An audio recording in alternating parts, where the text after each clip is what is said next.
God's gift to me. I remember the day I finally had a conversation with God's gift to me vividly, as if it happened yesterday. It was on a Friday, and I was on my lunch break, sitting on a bench in the park across from where I worked.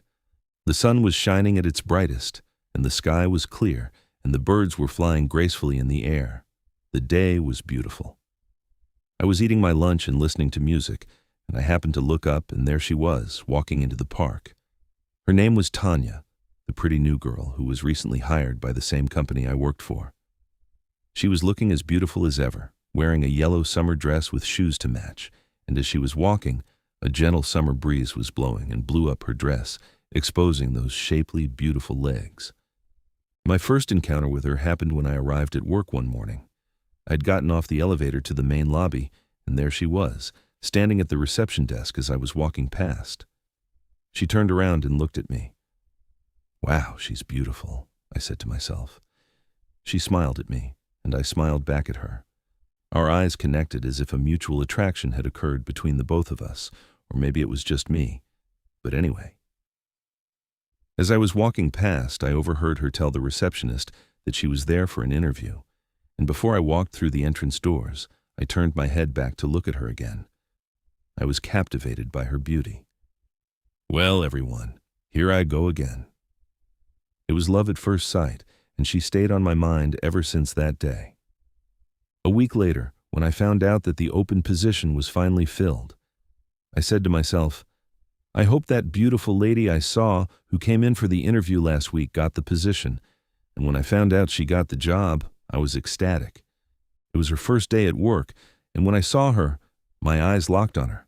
The vision of her was magical, as if I were being hypnotized by her beauty. I couldn't take my eyes off her, not even if an elephant had walked into the room and started to do cartwheels while juggling 3 tigers with its trunk.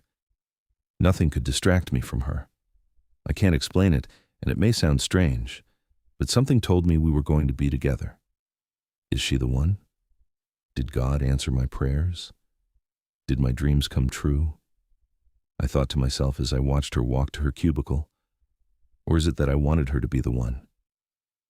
Okay, that's enough daydreaming, because here she comes. I didn't say a word to her then, but I felt it that day. I was finally going to say something to her. That's right. Today was the day. But no, I didn't say a word.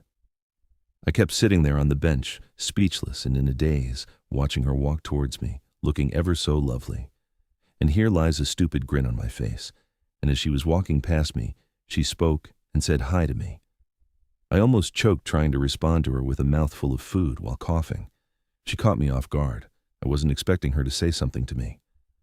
Are you okay? Tanya asked. Yes, I'm all right, I said, as I took a drink of water to clear my throat. Well, you be careful now and try not to talk with a mouthful of food the next time, said Tanya as she smiled. I won't, I said. Tanya walked away and sat on the bench across from me. Oh, how fucking embarrassing. I hope she doesn't take me as a joke, I said to myself. So let me get myself together, because my heart is being chased by Cupid's arrow, hoping she will like me today and love me tomorrow. Those are stars I see in this atmosphere of ecstasy. Damn, I want this to be.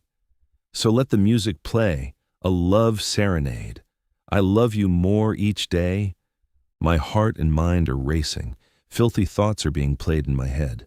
I feel like a little boy full of infatuation, a crush on a classmate, the prettiest and smartest girl in class who sits in the front row, but this little girl is all grown up, and her love and body is what I'm wanting.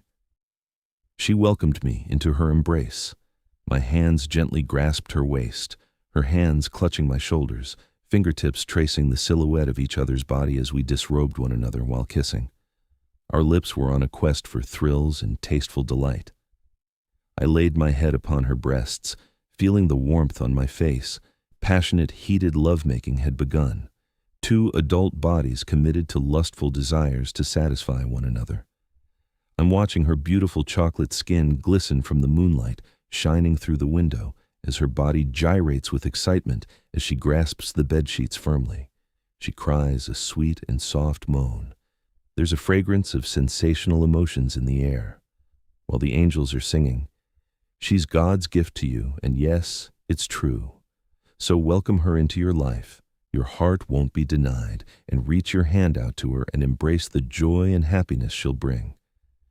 There are unspoken words on how I feel about God's generosity to me, because she takes my breath away, and my expressions of her are unlimited, so you know my love for her will never be timid.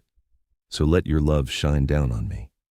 Minutes later, I heard a soft and beautiful voice say, "Lunch break is almost over. You're going to be late if you keep sitting there." I looked up and it was Tanya standing in front of me, and she kind of startled me because I didn't realize she was there, and especially after what I was just daydreaming about. "Were you talking to me?" I asked. "Yes, silly," said Tanya in a joking manner. "I was saying you're going to be late returning to work." I looked at my watch and said, "Oh, you're right. I only had a couple of minutes to get back, and I thank Tanya for letting me know." "Do you mind if we walk together?" asked Tanya. "No, I don't mind at all," I said. Tanya and I began walking back to the office and started talking.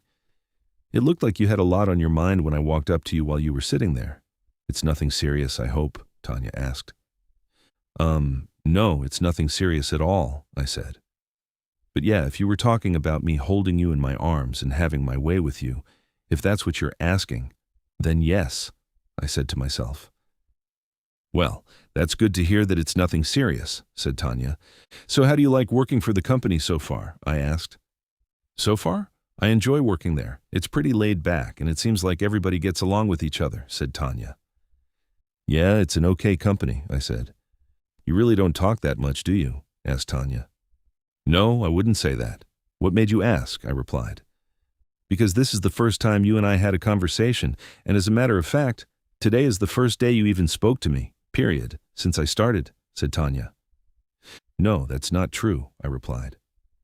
"Oh, yes, it is," said Tanya.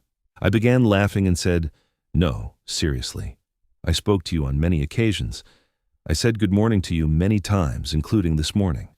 I said goodbye and have a nice night also many times, like I did yesterday. And another time when I spoke to you was the first day. I saw you when I was coming into work, and you were standing at the receptionist's desk in the lobby." I happened to turn and look at Tanya, and she had this big-ass Kool-Aid man smile on her face, and I said to her, "Oh, I see. You're messing with me, right?" "Yep," said Tanya, while laughing. "For a minute there I was thinking that you were becoming senile at a young age, or you do a lot of puff pass." "Puff pass?" said Tanya. "Come on now, you know what I'm talking about. Smoking weed, hitting the blunt, and choking on the bong," I said. Tanya burst out laughing and said, "Now, I'll admit in my freshman year of college, I experimented with it. I did a Bill Clinton." "So, you saying you tried it but you didn't inhale it?" I said. "Right," said Tanya. "So, how many times has that happened?" I said. Tanya playfully tapped me on the shoulder and said, "Boy, shut up," while grinning. As Tanya and I were walking through the lobby, she said, "I enjoyed talking to you. You seem really cool. We should do this again." "How about tomorrow? We can have lunch together," I said. "That sounds great. Lunch tomorrow it is," said Tanya. Since that day, Tanya and I had spent a lot of time together. It started off by having lunch practically every day, and then meeting up after work, and we eventually started dating. Things between Tanya and I even became serious. We were inseparable. 11 months later, we moved in together, and things were wonderful. Talks about marriage and having kids had occurred. Spending the rest of our lives together and starting a family is our plan for the future. I was the happiest I had ever been. I never had anyone who showed me love as she has. So there's no need to stress commitment, because she is what my heart desires. Yearning for her love, my treasure from above. All I need is her, and the way I feel is true. But I just can't help to think that it won't last, because of the disappointing relationships I had in the past. I'm hoping that she is truly the one for me, and I can't bear to think that the girl of my dreams wasn't meant for me. Tanya and I have been living together for over a year now, and since the first day she moved in, I eased up on doubting that our relationship wouldn't last and questioning if she was the one for me, or comparing her to the wrong women I encountered in the past. She was not them. She hadn't given me any reason to doubt her, and the only thing that was different in our relationship was that we no longer worked together because I accepted a position with another company. We had even set a wedding date for next year, and I completely let my guard down, and I was able to love freely and have a peace of mind. That's until several months later, and 5 months before our wedding date, I noticed the patterns, and it's like everything came to a halt. She became secretive and defensive, always leaving the room when she's on the phone and talking low, or rushing off the phone when I come home. Lying and coming home late, making excuses on why she had to stay late at work. And she must have forgotten that I used to work for the same company she worked for, and the position that she was in does not require her to work late at all. And also, I still have friends that currently work there, and they said that they never saw her there after hours. Now, with her not communicating with me and avoiding me, and especially not wanting to be intimate, but before, she was all over me, and we couldn't keep our hands off one another, and now our bedroom is like a desert, all dried up. I'd be damned if I go through this again. So I have chosen to let you go, even though it will hurt me so. But I'm holding on because I don't want to kiss your love goodbye. You are the one I ache for inside. So let me ask you, is it wrong to fall in love with a stranger so quickly? I'm just a fool for you, baby, and no, I'm not crazy. I guess I'm looking for someone to love unconditionally, to care for me. What I'm saying, I just want you to be my lady, my lovely lady. My soul is full of love, oozing through my veins. I'll never bring your heart pain, and I hope you feel the same. I want to be your man, your lover, and your best friend. I'm sitting here, dreaming about our future together while hearing wedding bells ringing in my ears, visualizing you walking down the chapel's aisle and listening to the preacher say, "If you truly love each other, nothing can stop you, because God brought you two in each other's lives for a reason, and it's up to you two to make it last." But that dream turned out to be a nightmare, because my suspicions were confirmed. One evening I made it home late from work because I had a deadline to meet. When I made it home, Tanya was nowhere to be found, so I called her phone, but it went straight to voicemail, and I said to myself that I'll talk to her when she gets in. I changed out of my work clothes, and I got into the shower. By the time I was done, Tanya still hadn't made it home, so I put on some clothes and took the dog for a walk. I walked about 2 blocks from my home, and I saw this car, and I said to myself, that looks like Tanya's car, and when I got closer, I recognized the license plates. So I looked inside the car and I said to myself, this is definitely Tanya's car, but where in the hell is Tanya? My dog started barking and began pulling the leash, so I tugged on the leash and told him to sit, and I noticed he was barking at something across the street.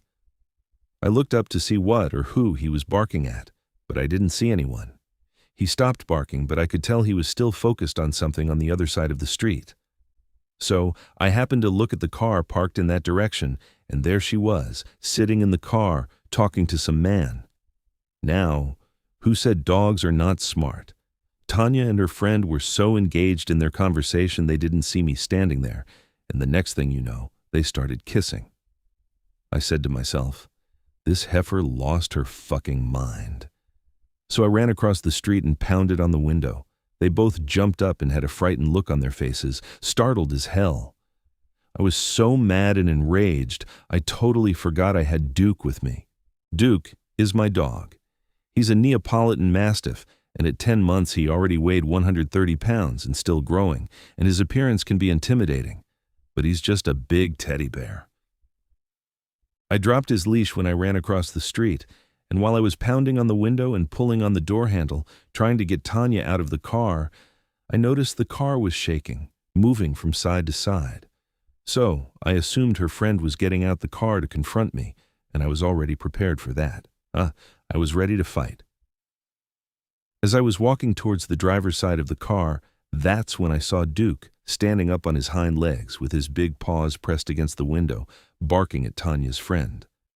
I shouted out, "Yeah, Duke, good boy." It was Duke that was moving the car from side to side. It wasn't Tanya's friend after all. He was too scared to get out of the car, and because I was enraged, Duke fed off my energy and became protective of me. And as I walked to the driver's side of the car to pull Duke away, I happened to look up at the car, and whom I saw sitting in the driver's seat infuriated me even more. "It's you," I said. "Out of all the people in the world, punk, it's you." It was my friend, Stephen. Tanya, and I worked for the same company until I quit to work for another company. I quickly reached for the door handle so I could pull his punk ass out of the car so I could beat the shit out of him, but the door was locked. Of course it was.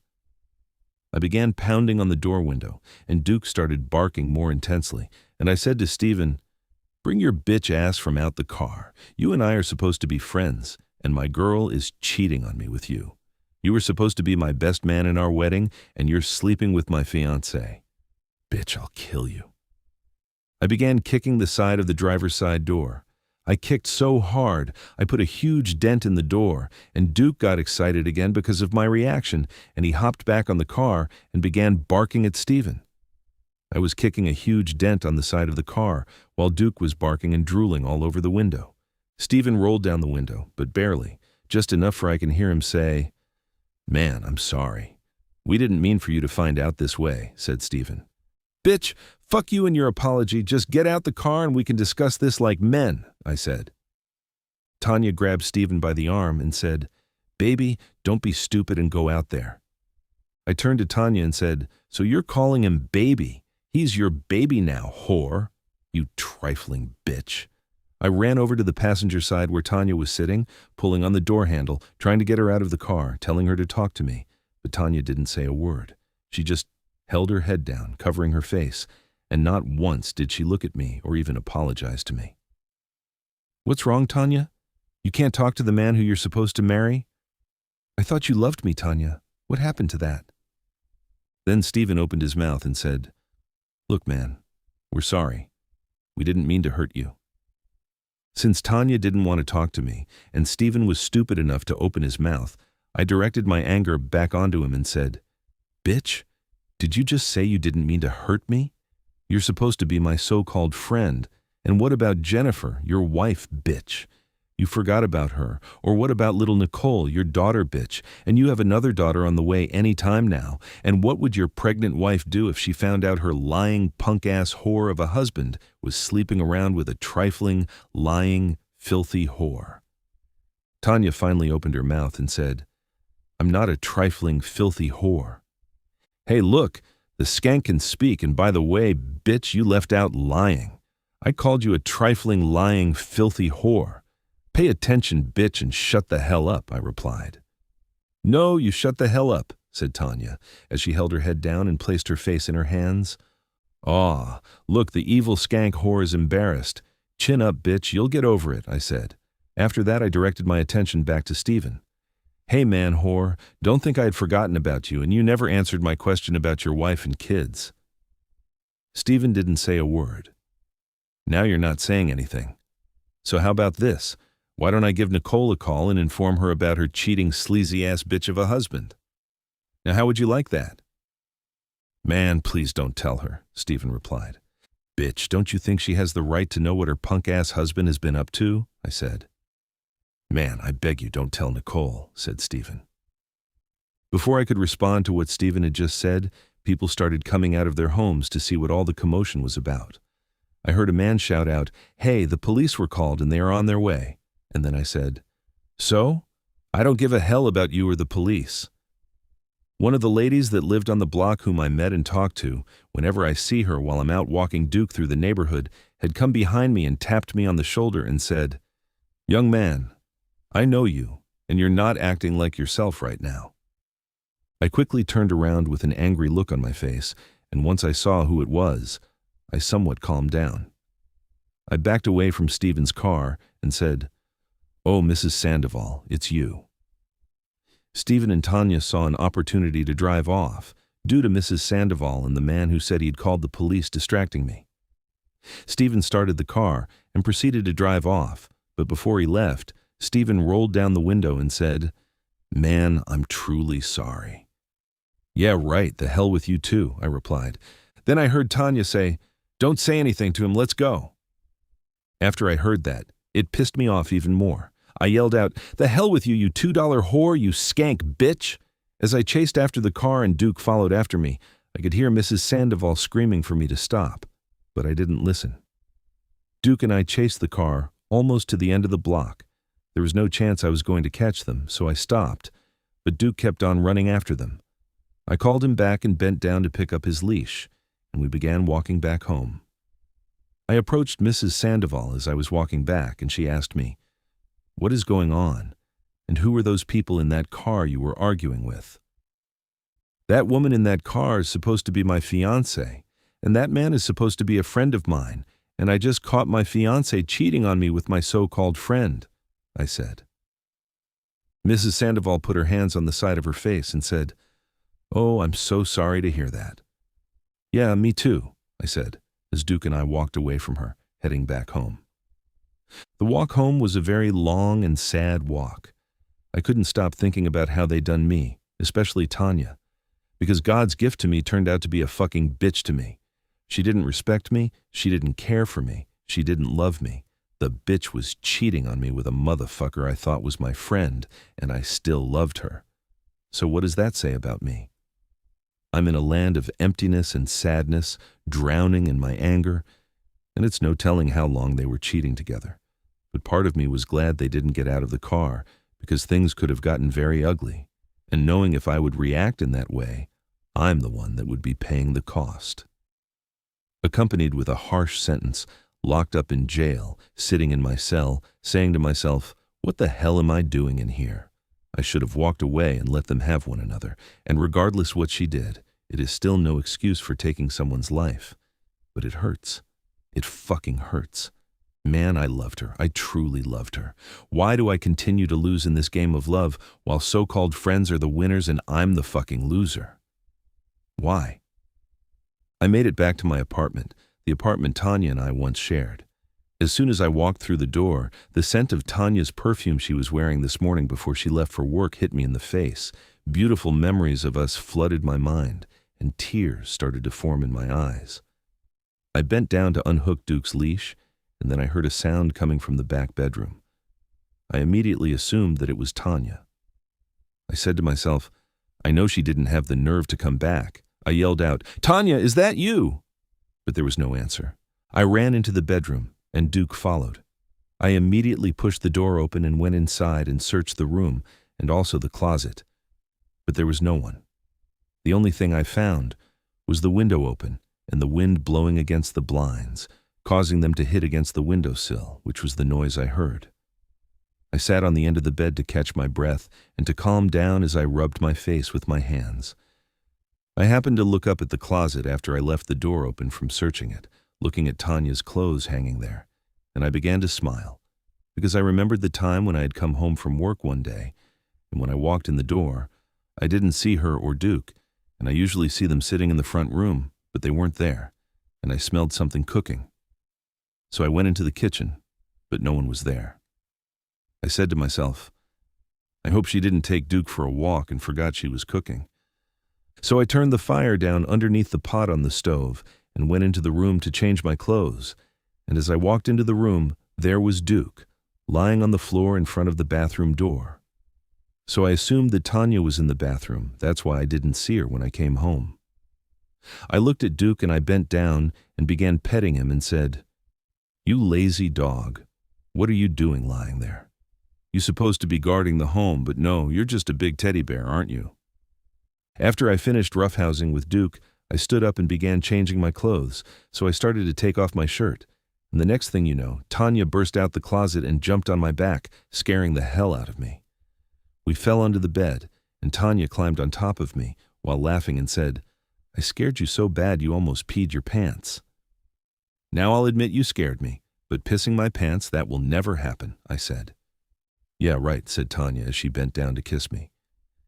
As Tanya and I kissed, I started to palm her ass. She pulled her lips away from me and pushed my hands away from her ass as she raised her body, sitting on top of me, and smiled and said, "Wow, I give you a snack and you want the whole meal. Besides, I'm cooking right now, and we don't have time for that. And if you be a good boy, you could have a special dessert waiting for you later tonight," as she walked out of the room, heading towards the kitchen. I yelled out, "You know, that's messed up leaving a brother hanging like that." She laughed and yelled back and said, "That's okay, you'll get over it." I leaned over to the other side of the bed to where Duke was lying on the floor and said, "You see that, Duke? You see how she treats me?" Duke just continued lying on the floor, looked at me, and grunted. As I was sitting on the bed, reminiscing about the good times Tanya and I once shared, I remembered I had a spare key to her car, so I walked into the kitchen and fed Duke and gave him some water and grabbed a couple of garbage bags from under the sink and went back into the bedroom and began packing up all of Tanya's belongings. Once I got all of her stuff packed, I proceeded to the front door. As I was opening the door, here was Duke, trying to follow me. "No, stay," I said. Duke slowly walked over to his dog bed and flopped down on it and grunted. I loaded Tanya's belongings into the bed of my truck and drove down to where I saw her car earlier. Luckily, her car was still there when I arrived.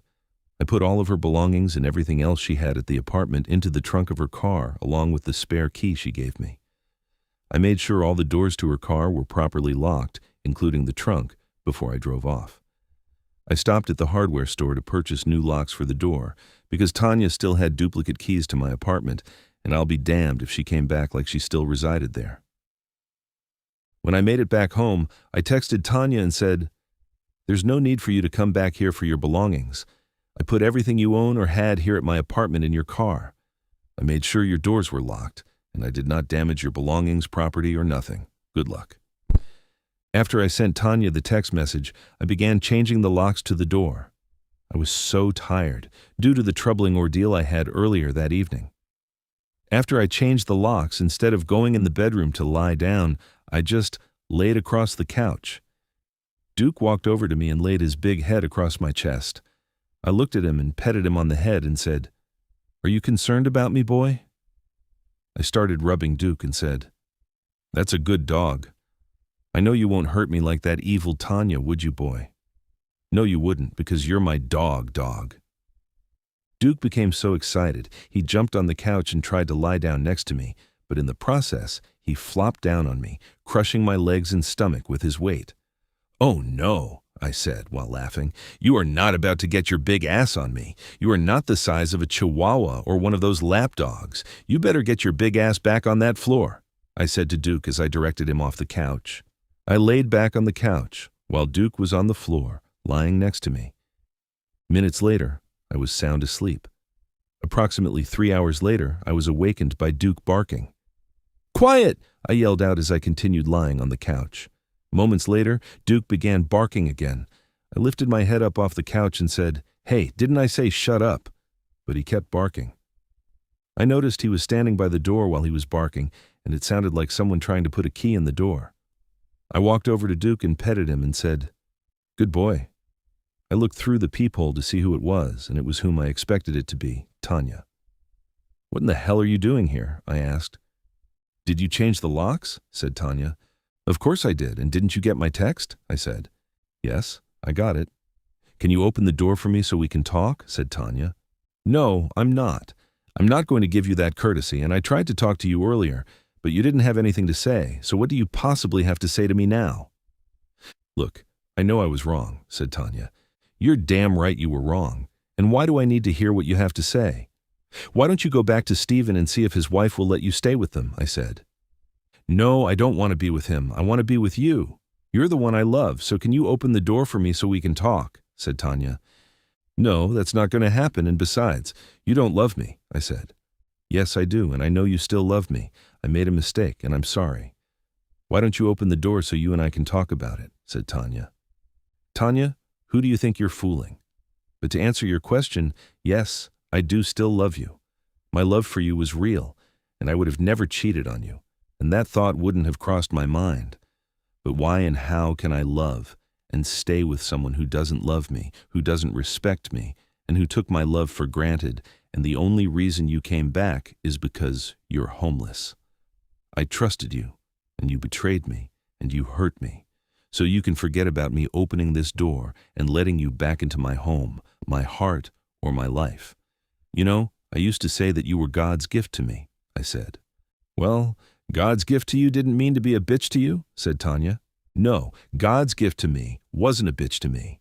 The devil's gift to me was a bitch to me. And before you leave, I want to apologize to you for calling you out your name. I was out of character, and I shouldn't have let my anger get the best of me. And for that, I apologize. So goodbye, Tanya, and good luck. And please don't ever come back," I replied. The Path of New Beginnings starts now. God's Gift to Me. Written by Guy E. Williams, Jr.